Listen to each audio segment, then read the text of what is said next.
June 11, 2025 నాటి తెలుగు పంచాంగం ఇక్కడ వివరించబడింది. తిథి, నక్షత్రం, యోగం, కరణం మరియు అమృతకాలం, దుర్ముహూర్తం వంటి ముఖ్యమైన వివరాలను తెలుసుకోండి.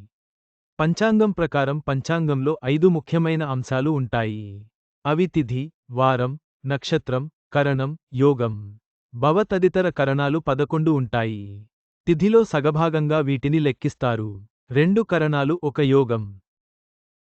క్రోధినామ సంవత్సరం, ఉత్తరాయణం తిథి, పౌర్ణమి మధ్యాహ్నం అర్ధరాత్రి 1:11 వరకు తర్వాత పాడ్యమి నక్షత్రం, జ్యేష్ఠ రాత్రి ఉదయం 8:01 వరకు తర్వాత మూలయోగం, సాధ్య మధ్యాహ్నం అర్ధరాత్రి 2:07 వరకు కరణం, భవ మధ్యాహ్నం అర్ధరాత్రి 1:11 వరకు భాలవ రాత్రి అర్ధరాత్రి 2:08 వరకు అమృతకాలం, ఉదయం 10:33 నుంచి మధ్యాహ్నం 12:18 వరకు వర్జ్యం, తెల్లవారుజాము పావు తక్కువ 5 నుంచి ఉదయం 6:28 వరకు దుర్ముహూర్తం, ఉదయం 11:49 నుంచి మధ్యాహ్నం 12:41 వరకు రాహుకాలం, మధ్యాహ్నం 12:15 నుంచి మధ్యాహ్నం అర్ధరాత్రి 2:07 వరకు యమగండం, ఉదయం 7:22 నుంచి ఉదయం 9 వరకు. ఈ పంచాంగ వివరాలు మీకు ఉపయోగకరంగా ఉంటాయని ఆశిస్తున్నాము.